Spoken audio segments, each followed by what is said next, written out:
Shalom, shalom, j'espère que tu vas bien de mon côté. Je vais bien. Pour ceux-là qui ne me connaissent pas, moi c'est Julie Odette Ngouna. Dans cette chaîne, je vous parle de ce que Dieu a eu à faire dans ma vie. Dieu a fait des merveilles dans ma vie, des miracles redoutables et terribles dans ma vie. Et je vous explique ça dans mes témoignages dans cette chaîne. Si tu n'étais pas encore abonné, je te prie de t'abonner. Ça va t'encourager à servir Dieu, à croire encore, à espérer encore, à la grâce de Dieu, au miracle de Dieu.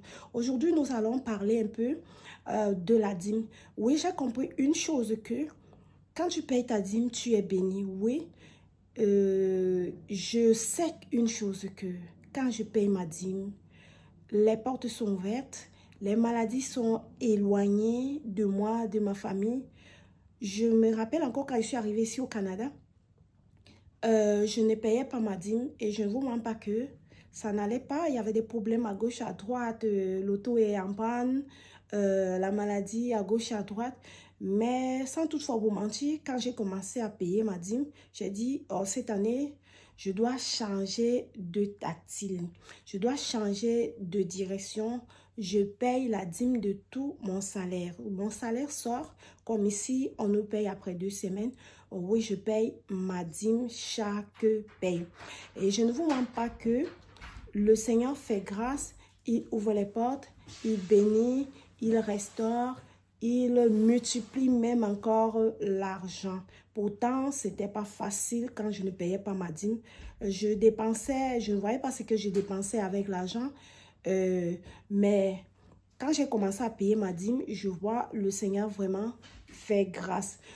Oui, nous pouvons parler de la dîme financière, mais ce n'est pas une condamnation, ce n'est pas une obligation. Oui, Dieu dit une chose que nous devons donner avec joie.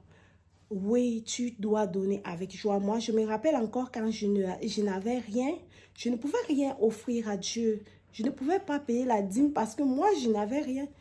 Je me rappelle encore une fois, je faisais dans un petit commerce, j'avais un peu d'argent, je n'arrivais pas à joindre les deux bouts. Je disais à Dieu, Seigneur, je sais que je dois payer ma dîme, mais je ne peux rien, pardonne-moi. Et le Seigneur me faisait grâce parce qu'il savait que je n'avais rien. Mais toi, si tu as un salaire à la fin du mois, mon frère, ma soeur, je t'invite à payer ta dîme et tu vas voir comment les maladies seront éloignées. La grâce de Dieu, Dieu va même multiplier ton salaire. Tu vas voir que tu arrives à l'épicerie comme ça, tu dis que tu vas faire tes achats. Tu vas voir, les achats que tu faisais, peut-être, tu dois dépenser peut-être 100 $.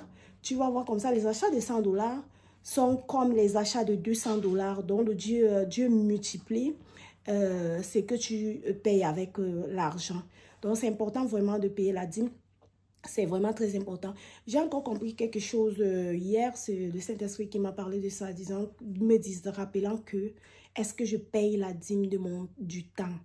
Donc, si l'heure, comme la journée, a 24 heures, est-ce que je paye la dîme de mon temps? Je regarde par jour, je passe le temps à la télévision, à regarder le match de hockey.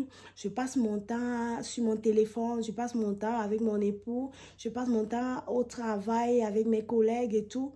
Et le temps de Dieu est où? J'ai regardé ça, je me suis sentie vraiment touchée par cette parole-là qui m'est venue en tête que la dîme du temps, est-ce que je la paye? J'ai mis à cœur de vous partager ça aujourd'hui. J'ai dit une chose que non, que le Seigneur m'aide. Dès aujourd'hui, je vais payer la dîme de mon temps. Oui, un jour à 24 heures, donc je dois consacrer 24 minutes par jour. Si oui, tu ne peux pas entrer dans une pièce, peut-être passer 24 minutes, non. Tu peux passer un temps peut-être à la louange, un temps peut-être à prier, un temps peut-être à lire la Bible, mais nous devons faire l'effort de payer la dîme de notre temps. Oui, nous devons vraiment le faire parce que Dieu, si Dieu te parle déjà sur un point, ça veut dire qu'il y a un problème sur ce point-là. Oui, il m'a parlé, il m'a dit non, est-ce que je paye la dîme de mon temps? Et j'ai compris une chose que non, Dieu est en train de me reprocher, il est en train de me rappeler que non, je dois payer la dîme de mon temps. Oui, financièrement, tu peux payer la dîme. Financièrement, Dieu bénit parce que le livre de Malachie nous rappelle ça, que si tu payes ta dîme, Dieu va ouvrir les écluses des cieux, il va te bénir, il va chasser la maladie. Oui, je peux vous dire que c'est la réalité. Moi, j'ai déjà essayé ça et ça a marché. Ça a vraiment marché. Oui, les pasteurs peuvent dire, oh, il faut payer la dîme, mais on insiste, d'autres pasteurs, d'autres gens dans d'autres églises insistent que les fidèles doivent payer leur dîme et tout, et tout, et tout, et tout. Mais je ne vous mens pas que on doit faire tout avec joie. Avec joie, pas qu'on est en train de nous forcer, mais avec joie. Moi, je me rappelle, il y a 20 ans, je ne pouvais pas payer ma dîme, mais aujourd'hui, je peux dire non, je dois payer ma dîme parce que j'ai un travail, j'ai un salaire à la fin du mois, je dois payer ma dîme. Et je crois une chose que chacun a sa situation. On ne doit pas forcer certaines personnes à donner à l'église. On ne doit pas forcer parce qu'il n'y a plus de condamnation. Laissez-moi vous partager ce témoignage, cette histoire. Voilà, un jour, j'étais parlant du donner à l'église, donner là. Il n'y a pas de condamnation, il n'y a plus de condamnation pour tous ceux-là qui sont en Jésus-Christ. La Bible le dit, la Bible le déclare. Nous ne sommes plus condamnés, nous sommes libres. Et chacun est libre de faire sa vie comme il veut. Oui, pasteur, prêche disant que non, payons la dîme bénie, mais on ne doit pas forcer, obliger, rappeler les anciens commandements aux fidèles. Voilà cette histoire-là. Un jour, nous étions à l'église dans mon pays. Le pasteur avait des problèmes. Après, maintenant, il a fait venir un homme où il sortait d'un pays étranger. Il est arrivé là, il a commencé à demander l'argent, disant que si tu donnes, qui veut donner combien? Si tu donnes telle somme, Dieu va te bénir. Il va te donner plus que ça. Si c'est qu'il y a des gens qui ont la foi, s'élèvent et viennent ici devant. Ceux qui peuvent donner 300 000 francs s'élèvent. Mes frères, mes sœurs, il y avait des gens là et il y a un jeune garçon qui s'est levé. Ceux qui peuvent donner 300 000 s'élèvent et quand tu vas donner, Dieu va ouvrir les portes parce qu'il est Dieu, le Dieu capable. Quand tu donnes à Dieu, Dieu te bénit, te multiplie, fait ceci, fait cela. Il a raconté beaucoup de choses. Le jeune frère s'est levé. Beaucoup de gens se sont levés. Il est quitté à 300 000.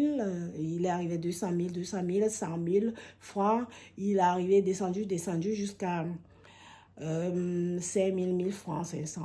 Moi, je n'avais rien là. Je n'avais rien. Donc, je ne me suis pas levée parce que c'est ce qu'il faisait. Moi, je n'acceptais pas ça. Que je disais que non, c'est pas bon. Non seulement, oui, je n'avais rien, mais il disait que même si tu n'as rien, lève-toi. Viens avec foi, Dieu va multiplier, Dieu va ouvrir les portes, Dieu va faire ceci. J'ai dit non. Oui, je sais que j'ai la foi, je crois en Dieu, mais où je suis là, je ne sais pas où je vais aller ramasser l'argent pour venir donner, donc je ne me lève pas. Je ne me suis pas levée. Ce qui fait que le jeune frère qui s'est levé pour 300 000 francs, là, mon frère, ma soeur, qu'est-ce qui s'est passé? Il attendait un argent quelque part. Et arrivé comme ça, il n'a pas pu avoir cet argent. Ce qui fait que le moment, il devait passer après 3 jours, déposer l'argent à l'église parce que c'était un programme. Ce qui fait que on attend le frère à l'église. Oh, tu avais promis de donner 300 000 francs. Où est l'argent? Le frère n'avait pas l'argent qu'il attendait avoir quelque part. Il n'a pas eu cet argent. Donc, il s'est retrouvé dans une situation coincée. Il ne pouvait pas venir donner ce qu'il a promis. Ce qui fait que quoi? L'homme pasteur là a commencé à lui dire non, si tu as fait un vœu à Dieu, tu dois respecter ces vœux parce que la malédiction va s'abattre sur toi. Ceci, c'est là, tu dois obéir au vœu que tu as fait. Tu as dit que tu vas donner 300 000 francs. Tu dois obéir, tu dois respecter. Je ne vous mens pas que c'était des menaces.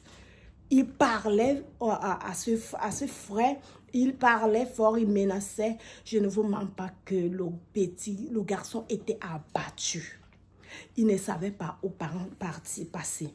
Ce qui fait que quand je croisais même le monsieur en question en route, il était dépassé parce qu'il cherchait à gauche et à droite pour venir donner, mais il n'avait pas l'argent qu'il croyait avoir. Il n'a pas eu ça.